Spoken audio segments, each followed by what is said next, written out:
get cracking, and we're going to start off with the Tottenham update, and going to start off talking about Richarlison, because ESPN Brazil have given some insight into potential transfer for Richarlison this summer. They're saying a verbal agreement is in place for Richarlison to leave at the end of the season for around £21.8 million.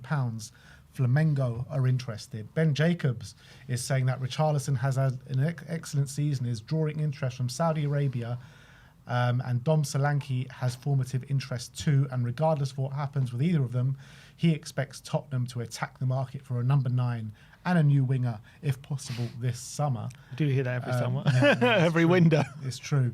But in terms of Richarlison, 21.8 million. Yeah. Apparently, there's some sort of agreement. Yeah, with who?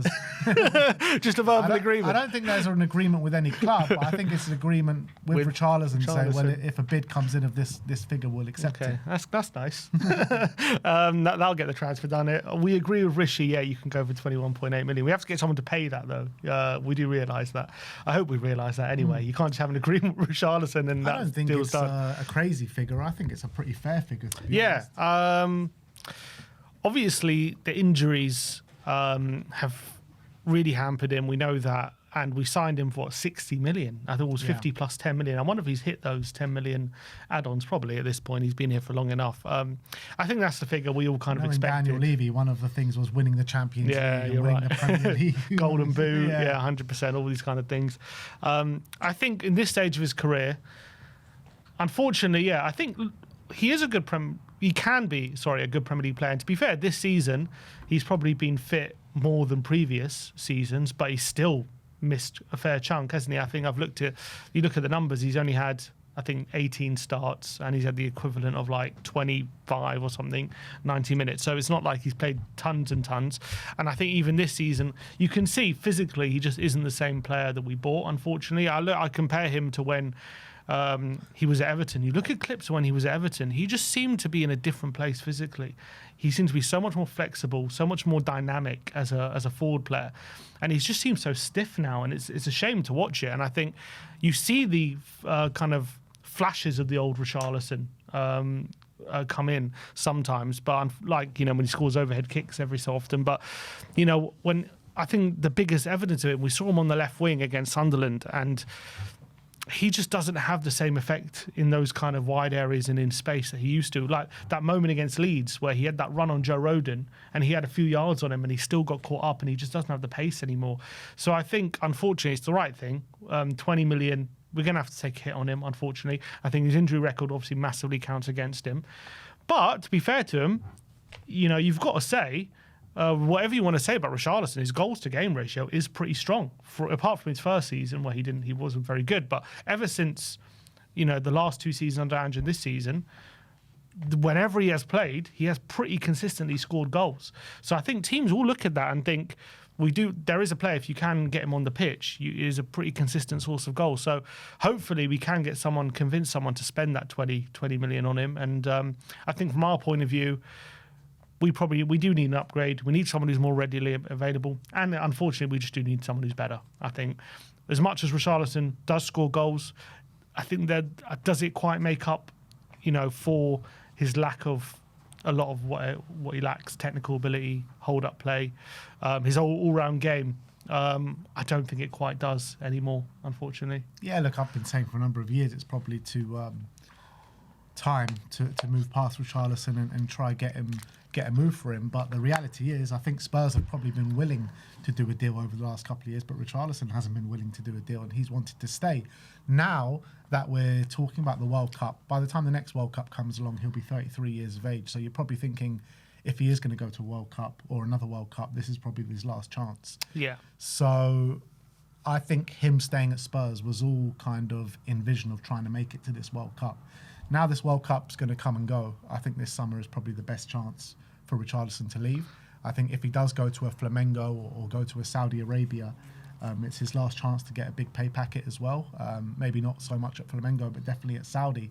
So, yeah, I think these clubs like a Flamengo or like teams in Saudi would spend that money on him. I really believe that. And I think he's got marketable value as well. He does. In terms of what you're saying, Tottenham willing to do a deal, do you reckon they've been willing to do a deal for as little as 20 million before? I reckon last summer they were probably willing to do a deal for about 30 million. Yeah, that's what I'm saying. So it's dropped even more now, hasn't it? And I think... But it makes sense because his contract is winding down as well. So there are so many different aspects that come into play. But I think even if Spurs had a deal for like 25, 21 million last summer, I think they would have thought about it. I don't think they would have, rejected it straight out of hand. So, yeah, look, I think he's a player that Spurs have been trying to move on for the last couple of years. And now the World Cup has, come and gone after this summer. I think it's probably going to suit Richarlison maybe to move on even now as well. Yeah, it's a shame how everything's panned out of Rishi, because I had such high hopes for him when he first signed. Obviously, this is his 4th year now, so it's not like he's been here a short time. It feels like he's not been here long because of maybe how much he's played.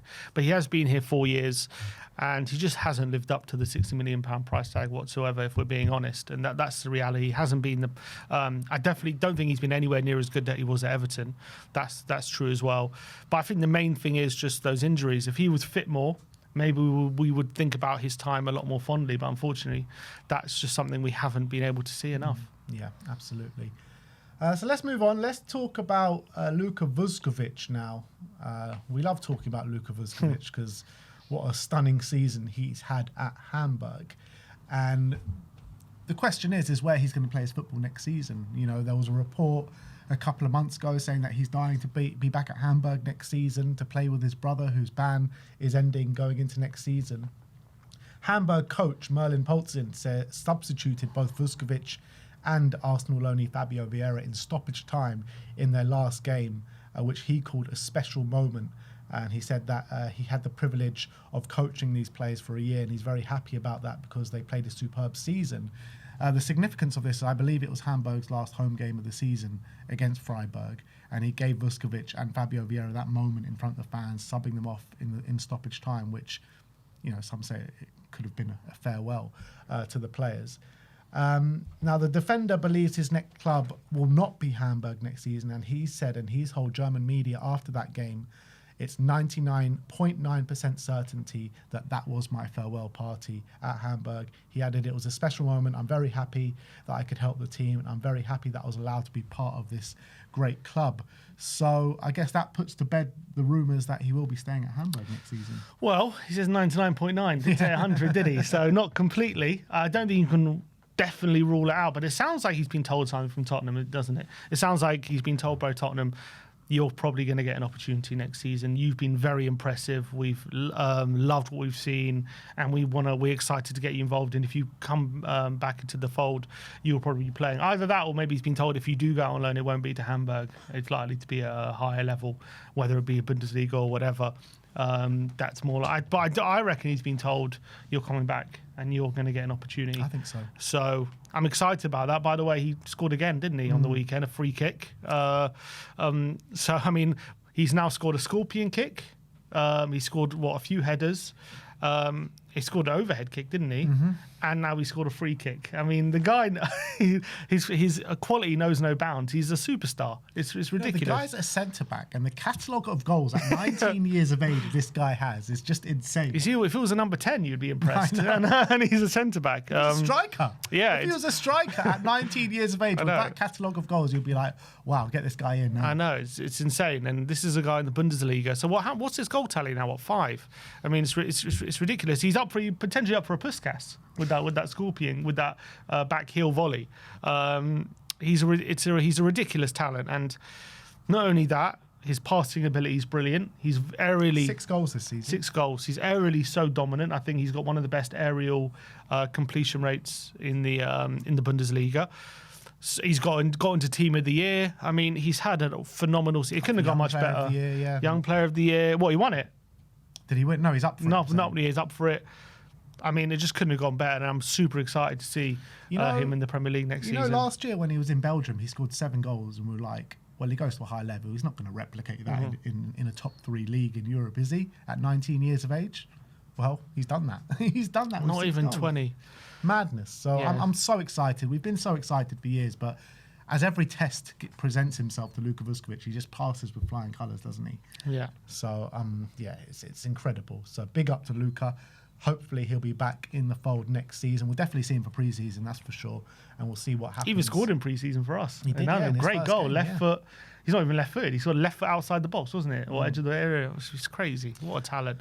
But in terms of Luka Vuskovic coming into the frame, obviously it will be a casualty. And let's talk about Cristian Romero now, because there's some interesting updates regarding Kuti. Argentinian press, Dario Cronica, are saying that Romero, now out of his knee brace, made the decision to remain in England with the team as they fight relegation rather than go back to Argentina, which has meant that the Argentinian FA has sent a member out of staff to London to aid his recovery ahead of the summer's World Cup. And this has actually been verified for Romero, because he's actually posted on his Instagram a picture with him and the staff from the Argentinian FA. Romero's plan was to travel to Buenos Aires to train at the Lionel Messi training centre to complete his rehabilitation, but his desire to be around his Tottenham teammates during their relegation fight meant that the Argentinian medical team instead had to send Luis Garcia to the English capital to complete the World Cup winner's rehabilitation process.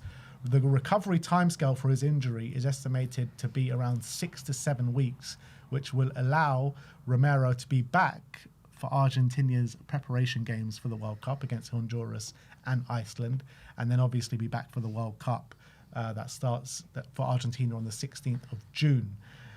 Is it any surprise that Romero is going to be back for the Argentinian games in the World Cup? I don't think it is. Yeah, but when you say that, what are you implying? That he's faking the injury? No, I don't know. It's just the thing. Every time he gets an injury, he's always back for the Argentinian games. Well, people say Every that. time. I mean, you remember in the World Cup, he he got injured and then he was back for Argentina. Everyone was saying, "Oh, look at him! He was didn't want to play for Tottenham. Now he's back at the World Cup." And then he was awful in that first game, and they had to rest him for the second game because he just wasn't fit enough. And then he ended up having a great World Cup after that.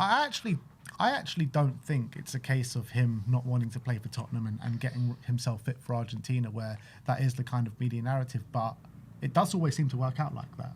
It's just one of these weird things, isn't it? I mean, in 6 weeks' time, is that enough to make what are you saying, 6th of June? So 6 to 7 weeks, he'll be back from when he was in, from now or from when he was injured? From when he was injured. So 6 weeks is not the 6th from when he was injured. From when he was injured. Yeah, because I was about to say 6 weeks is not the 9th of June. That's a lot further down. Yeah, from 9th of June now is like 3 or 4 weeks. Yeah, so that doesn't make too much sense. It must be from when he was injured, which makes sense, I guess, from the injury that he did get. Look, I hope he makes it for himself, and I hope he has another great World Cup. And obviously, if anything, that's going to raise his price again because he's not had a great season and stock is a bit lower than it could be. But also, again, medical staff.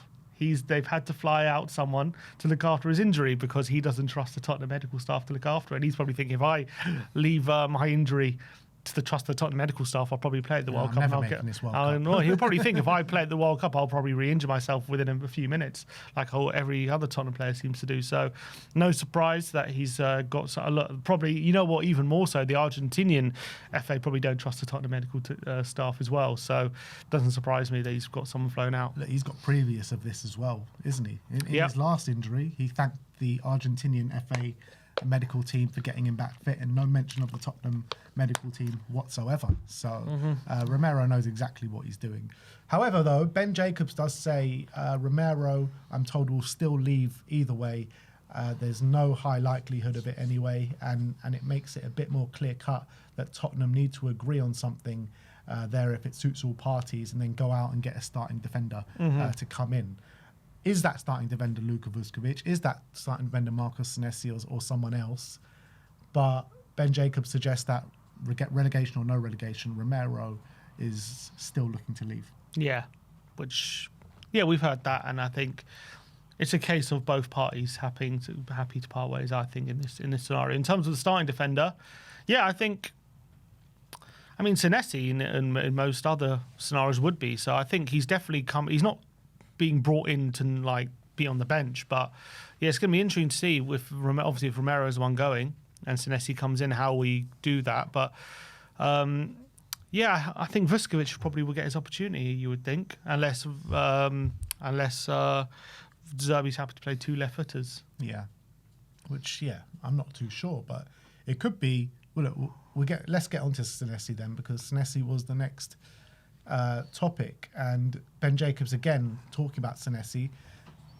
Bournemouth have today confirmed that Senesi is leaving the club at the end of the season as a free agent. The club have known about the departure since last year, and both parties have agreed. Both parties did agree on no January exit, so that's why he's leaving free at the end of the season. Spurs already have an agreement in principle with Senesi if they stay up. Man United have shown interest, while Liverpool are yet to decide whether to make a move or not, and could be contingent on whether Ibrahima Konate remains at the club. But I find that, didn't he just sign a contract, Konate, or was he about to sign a contract? There was rumours. There's been, I don't know if it was official or not, but there's been rumours of his contract being him stalling and then him signing. I don't know if he actually officially signed one or not. But you would have thought they would look for someone like let's say Van Hecke. They go for him. I think he'd be a perfect fit to partner Van Dijk. I guess Senesi could do the job as well, but it seems a bit of a budget kind of replacement for us, though. Considering we're not in Europe, we need to kind of potentially find some sort of freebies when we can, and I think Senesi would obviously be a great move. The fact that he's left footer though, and we have Van der Ven, if he stays, just leads to some question marks. How does De Zerbi see the backline working? Could he place Van der Ven and Senesi together? Could Van der Ven spend some time at left back? Would Senesi have to fight for his place on the left hand side, which is also fine for me. And obviously with Vuskovic potentially coming back, there are some question marks there. But I think we've always said though, we do need an adequate cover for Van der Ven, and that's been something that's just been for years. Ever since Van der Ven's been here, we haven't had adequate cover for him. It's always been either Davis, who's not been quite up to it, or we've been shoehorning Danso on the left or shoehorning Romero on the left, and nothing's quite worked. And whenever we've missed Van der Ven, he's been a massive miss, hasn't he? We just haven't had an adequate replacement for him.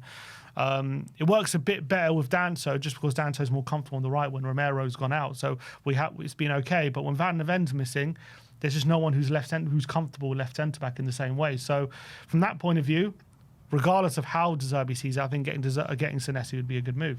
Yeah, I agree. And look, I've made it clear about my thoughts about Senesi. I think he's a very, very good player. I think he'll suit the way De Zerbi wants to play. And in my mind, I've got it being like Senesi, because we know that Ben Davis and Cristian Romero are both probably leaving the club in the summer. It could be Senesi replacing Ben Davis and Vuskovic coming in to replace Romero. That's what it could be. Yeah, which is fine by me. Yeah, and I think, look, it's hard to say that Vuskovic is an upgrade on Romero at this current moment in time, but he could potentially be down the line. But Senesi is by far a replacement, a step up to Ben Davis, that's for sure. Yeah, I think if Senesi would be our backup centre-back, he'd be the best backup centre-back we've ever had, I think. So would you be comfortable going into next season, let's say we stay up in the Premier League, with Van der Ven, Senesi at left and Vuskovic and Danso on the right? Yeah, pretty comfortable. Yeah. All right, let's move on. Let's talk about Alex Scott. Ben Jacobs has been speaking about Scott, saying that Tottenham are one of the clubs that is also looking at Bournemouth's Alex Scott. He's on Manchester United's radar too, but once again, as I've said many times, Bournemouth are very calm about the situation and hope to offer Scott a new deal in the coming weeks. Central midfielder could be an area where Tottenham look to improve.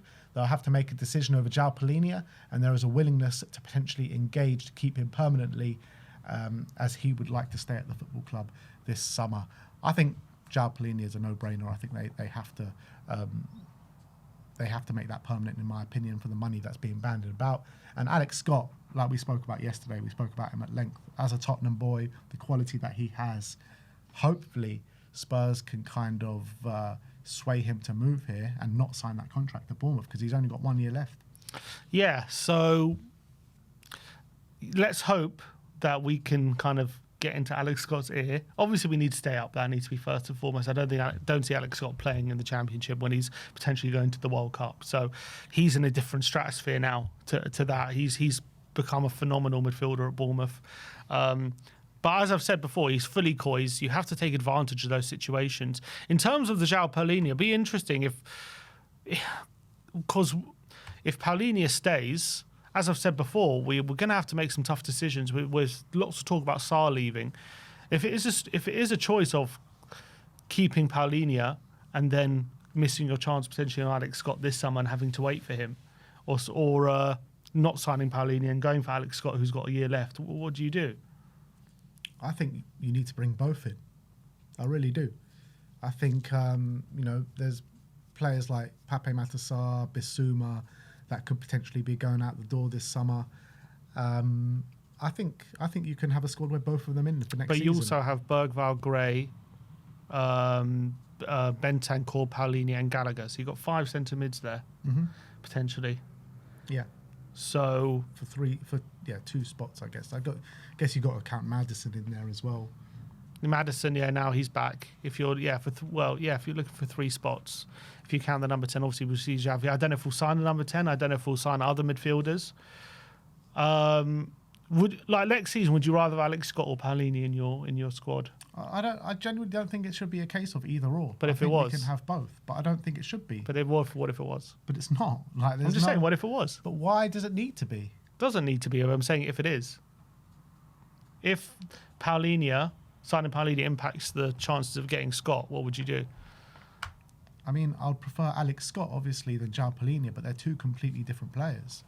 Like, one's a 6 and much more focused on defence, and Alex Scott is like a bit of a maverick and much more technical.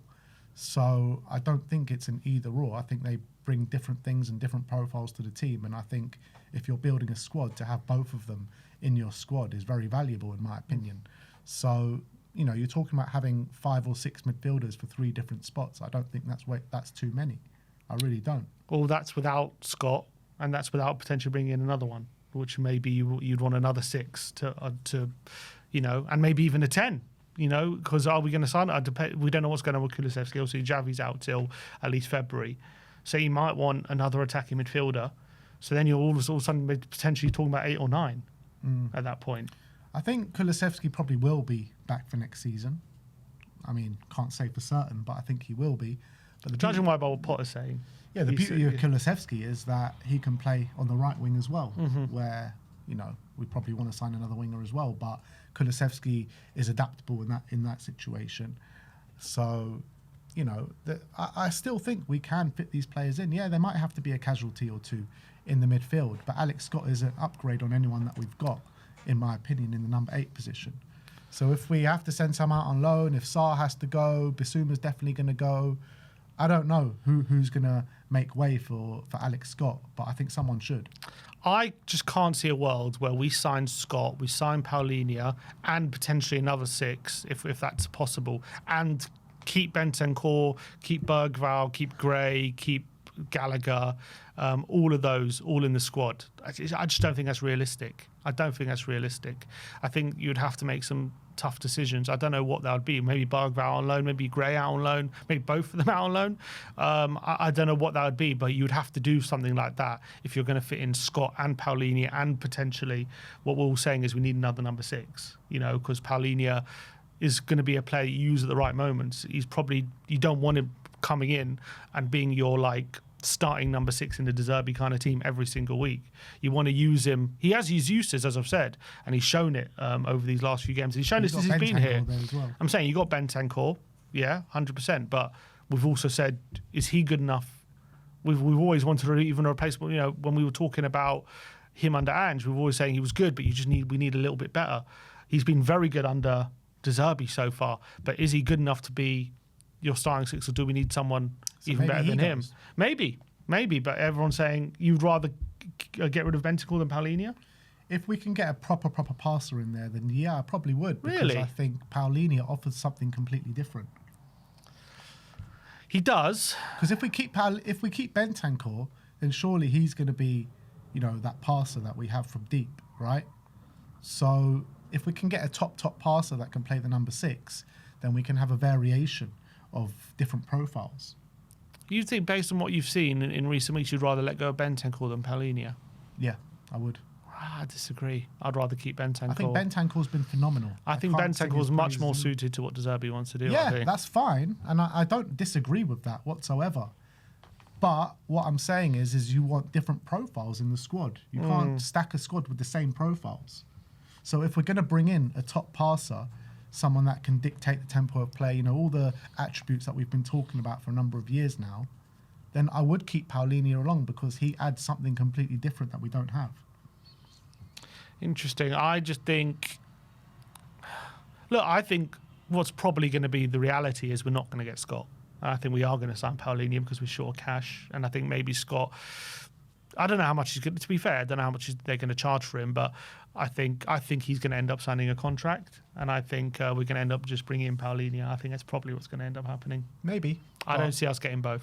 Yeah, I would love to see us get both. I really would, because I think both of them could just add so much to the squad for next season. I'm just talking about what's realistic and what's probably going to happen. I don't see Tottenham getting both Scott and Paulinho. I think it is a possibility. I really do. I don't see why not. I hope I'm wrong. But we'll see. We'll see how it all plays out. But, with Alex Scott being a Tottenham boy, if the interest is actually real and Alex Scott is known of that, then I got a feeling that maybe he won't sign that contract and he has an opportunity to join his boyhood club at a kind of fee where, as soon as you sign him, that probably adds 20 million to his value. Got to remember, though, he could potentially be playing Champions League football for Bournemouth next season. Won't be playing it for Tottenham. So would he want to pass that opportunity up? Maybe he would. Who knows? Yeah, it all depends on the project at Tottenham and if he believes Tottenham can get back into the Champions League sooner rather than later. You're looking at Marcos Senesi. He's already got an agreement with Tottenham while Bournemouth have Champions League football. And Andoni Iraola, he's walked out. This is Bournemouth at the end of the day. No disrespect to Bournemouth, but Tottenham are a bigger club than Bournemouth, and Tottenham have played Champions League a lot more than Bournemouth. So I think when players are at Bournemouth, they still see Tottenham as a step up. True.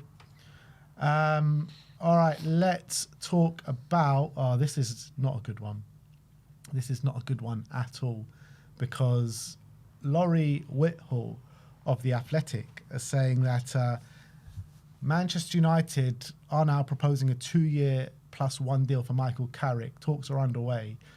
Backroom staff set to stay, including Steve Holland. However, set-piece coach is on the agenda for Manchester United, and they are looking at a possible return for Andreas Georgson. Now, Spurs are one set-piece goal away from breaking the Premier League record this season, as are Arsenal, to be honest.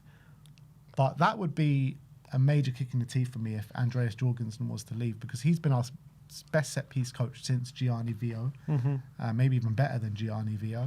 And the set pieces this year, if it wasn't for the set pieces, would be probably confirmed relegated already. Like, that has been what we've had all season to get us out of jail a little bit. Yeah, I know. The problem is, obviously, it is Man United, and they're probably embarking on a new project. And does Georgian want to be part of that? He came here, and when Frank was here, Frank's no longer here. So how much of a reason was that? He's obviously seen a lot of change. But we do have De Zerbi. So does he believe in what De Zerbi's doing, or does he believe in the Tottenham project? He's seen how much of a clown show we can be as a club over the last year or so. But then it's not like Man United have been the pinnacle of stability, have they, over the last few years since Ineos has been there. So it's a tough one. I think if Man United come calling, it'll be tough to say no again. But he has been there, and he did leave United for us. So is there a case of he's kind of been there and done it, and maybe he sees Tottenham as the way forward? But it's a tough one. When Man United come calling, it's tough to say no sometimes for a lot of people. He was literally there last season, though. Like, why did he leave? What were the situations behind that kind of departure there? Could it be Amorim? Who knows? Like, does he see Tottenham going in the right direction under Roberto De Zerbi? I mean, there's so many questions to be asked that we don't know the answer to. So it's hard to say, like, yeah, it's easy to say, oh, when Man United come calling, you don't say no, but he's literally was there last season. So I don't know, it's a difficult one. He was, but now it's maybe a different Man United. Would he rather work under Carrick or Roberto De Zerbi? Because I think Roberto De Zerbi is a better manager than Michael Carrick. And he's seeing his methods work here. Like, so why would he why would he want to change something that's working? But maybe he thinks, if I break the record, what more can I do here? Maybe that's what he's thinking. But I hope he stays. I think he's done a brilliant job. Yeah, I mean, he's got us, as you say, would be down if it wasn't for him. You could definitely argue that he should be our first team coach. To be honest, he might as well have been for a lot of the season. So remember when Thomas Frank got sacked, the one thing everyone was saying, don't Georgson better be staying. And he has, and we've scored. Have we scored any set pieces since Frank left? I think we scored a few. We scored. I mean, that technically that one, yeah. Goal was from a set piece, wasn't technically. So, yeah, I think he's done a phenomenal job, and let's just hope that Man United he get rebuffed. Absolutely. Yeah, so let us know your thoughts on all of that in the comment section below.